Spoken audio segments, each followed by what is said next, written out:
इस सभा के अध्यक्ष कॉमरेड देवव्रत घोष, मंच पर उपस्थित मार्क्सवादी कम्युनिस्ट पार्टी के नेतागण, बंधुगण, भाइयों और बहनों, आज पश्चिम बंगाल के राज्य सम्मेलन के समापन इस रैली में आए हुए आप हजारों भाइयों और बहनों को मैं हार्दिक अभिनंदन करना चाहता हूं। साथियों, हमारी पार्टी की 24वीं पार्टी कांग्रेस अप्रैल महीने में तमिलनाडु के मदुरै शहर में होने वाला है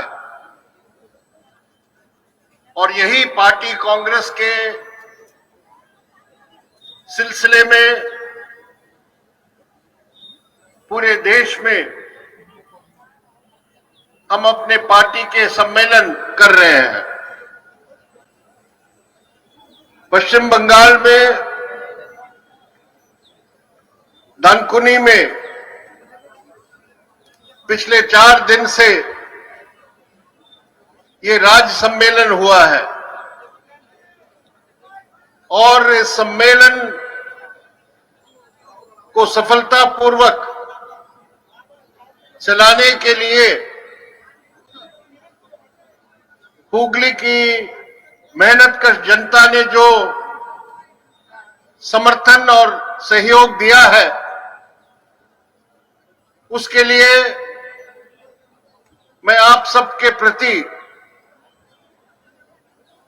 कृतज्ञता और धन्यवाद व्यक्त करना चाहता हूं। आज इस विशाल महासभा में जितने तादाद में लोग आए हैं, ये दिखाता है कि मार्क्सवादी कम्युनिस्ट पार्टी हुगली जिले में दोबारा बड़े पैमाने पर जन समर्थन हासिल करके आगे बढ़ रहा है। इसके लिए मैं हुगली के जिला कमेटी, हमारे पार्टी की जिला कमेटी को भी बधाई देना चाहता हूं। पश्चिम बंगाल में पिछले 3 वर्षों में, जब से हमारी पिछली राज्य कॉन्फ्रेंस हुई थी, हमने देखा है कि किस तरह हमारी पार्टी के कार्यकर्ता और हमारी पार्टी के समर्थक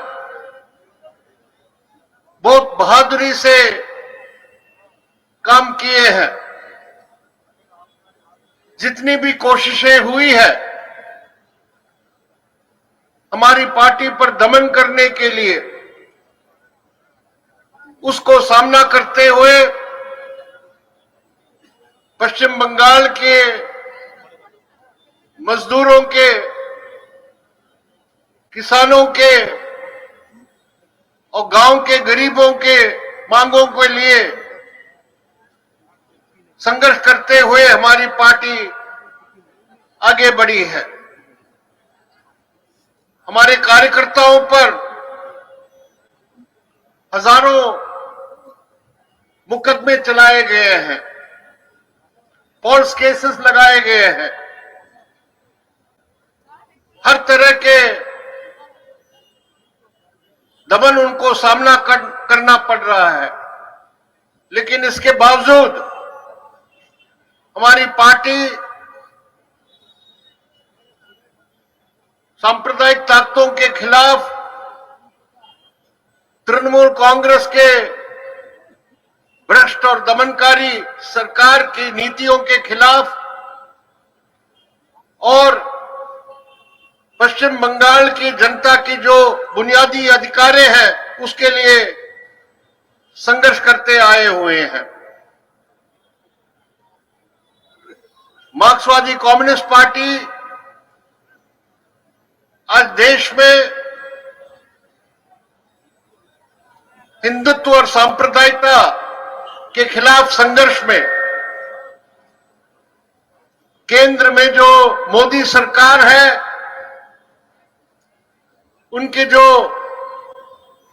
जन विरोधी नीतियां हैं, नव उदारवादी नीतियां हैं, उसके खिलाफ संघर्ष करते हुए और मोदी सरकार की जो तानाशाही रवैया है, विपक्षी पार्टियों को दबाने का, जनतंत्र पर हमला करने का, हमारे देश के संविधान को खत्म करने का, इस सब के खिलाफ संघर्ष में दूसरे तमाम जनवादी और सेक्युलर ताकतों के साथ कंधे से कंधे मिलाकर हम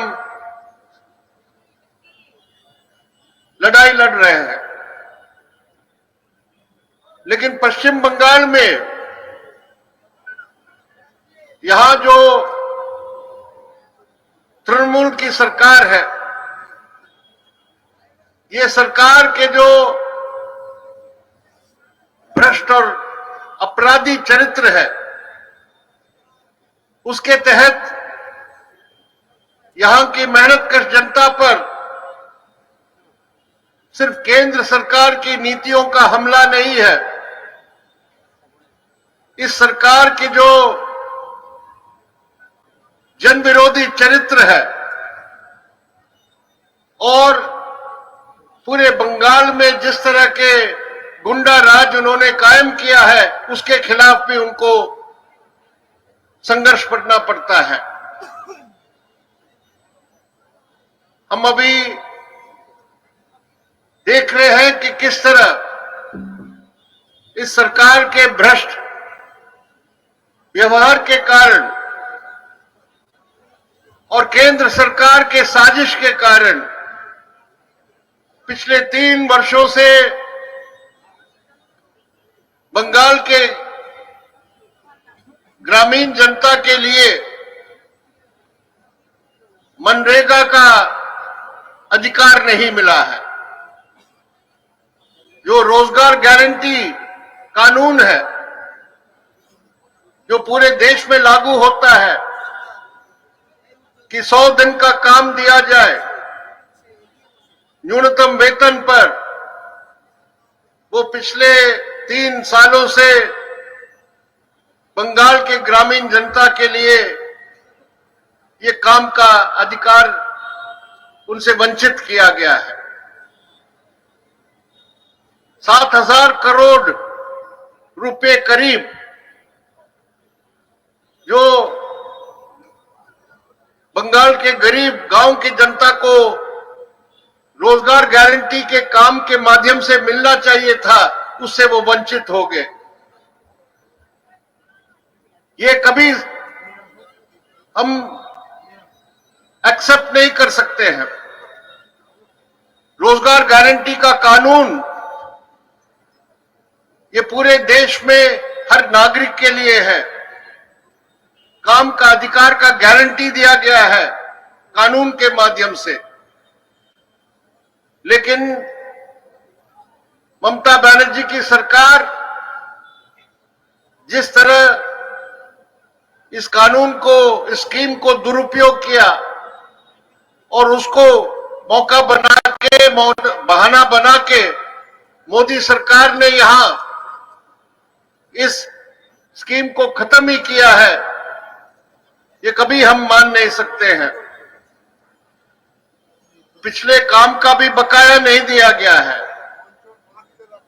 हजारों करोड़ रुपए का जो नुकसान बंगाल के गांव के गरीब जनता को हुआ है, हम मांग करते हैं कि उसको पूरा करना चाहिए।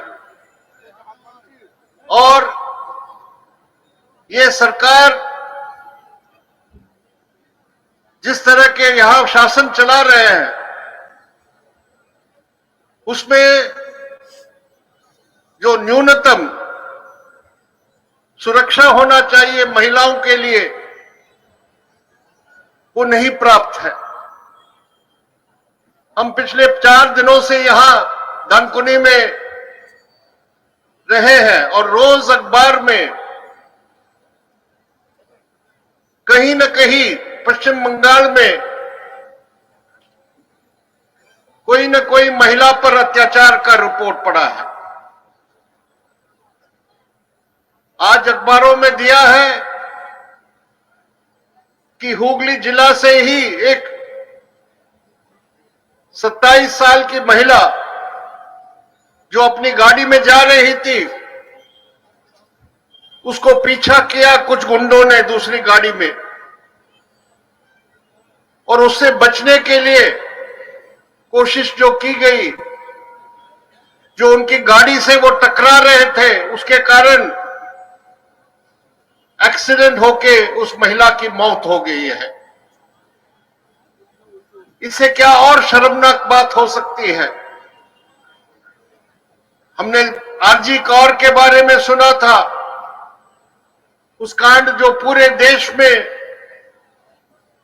जिसकी उस कांड से लोग चौंकित हो गए थे, लेकिन रोज बंगाल में महिलाओं के प्रति जो अत्याचार हो रहा है, बलात्कार और हमले, उसको हमें कभी हम सहन नहीं सकते हैं। और मार्क्सवादी कम्युनिस्ट पार्टी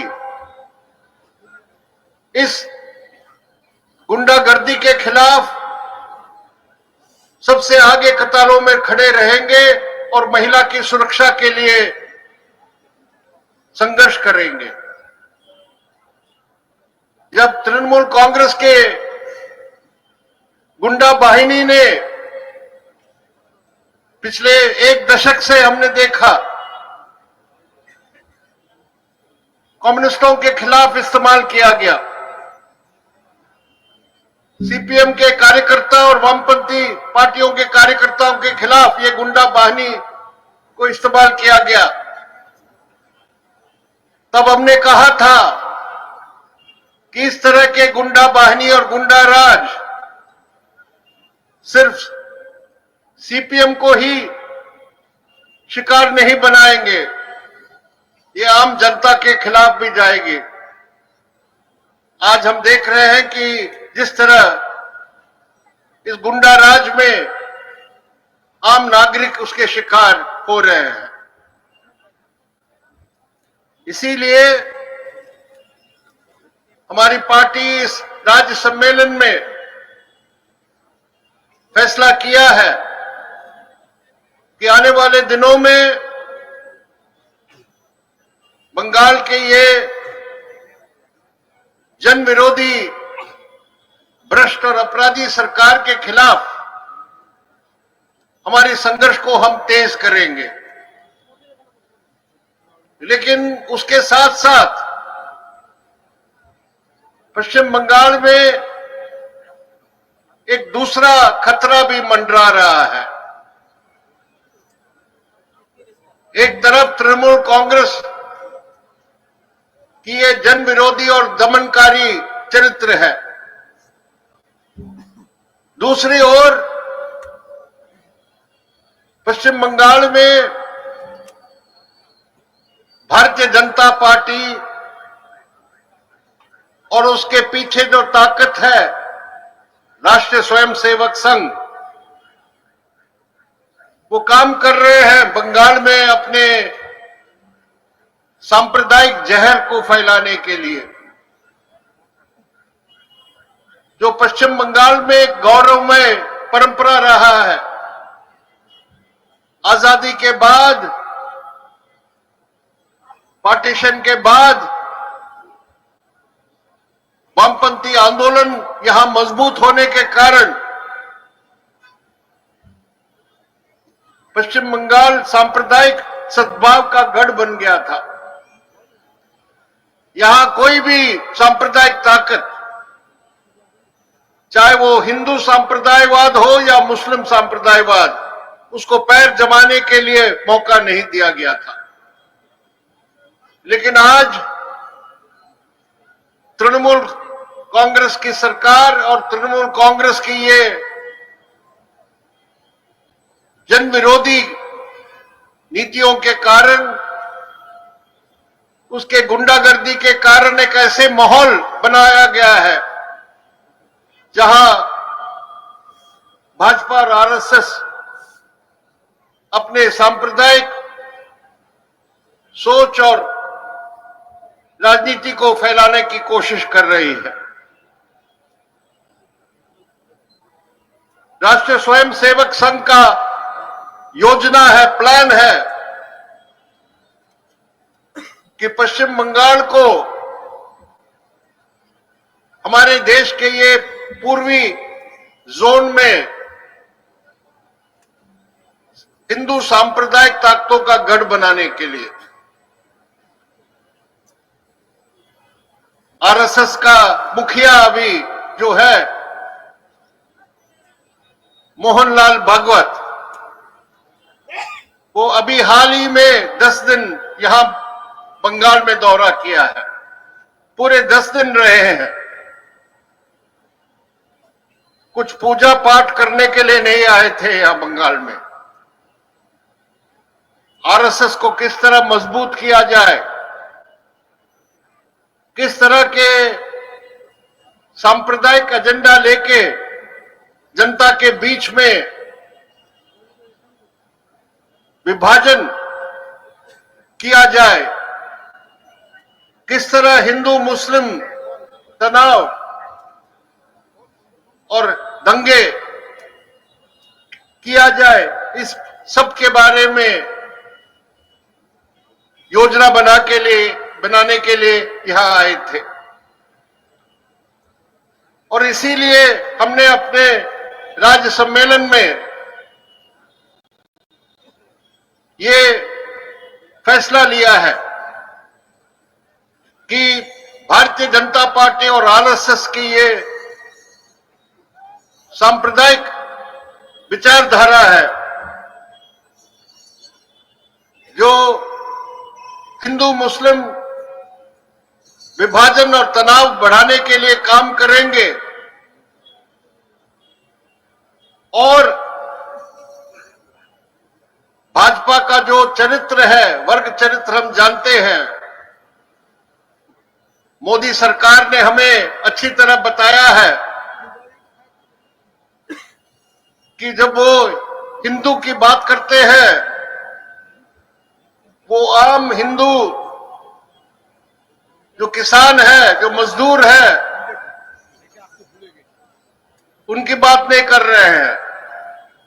वो हमारे देश के बड़े जो पूंजीपति हैं, अदानी और अंबानी,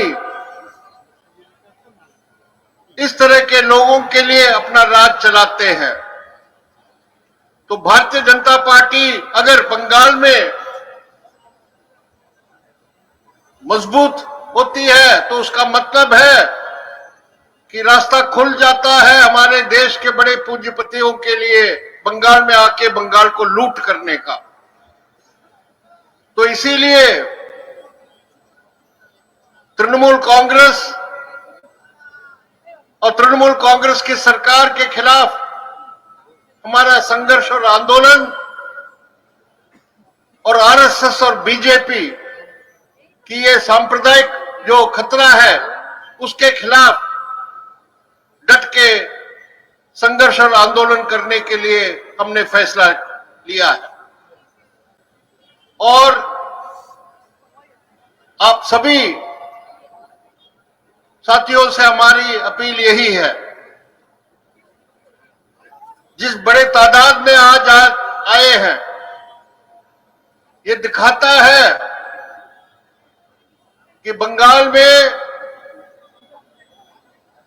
भाजपा का विकल्प तृणमूल नहीं है और तृणमूल का विकल्प भाजपा नहीं है।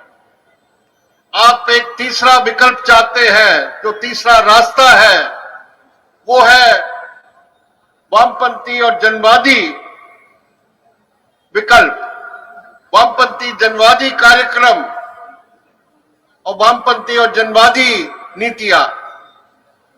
यही संघर्ष आपकी है और पूरे देश में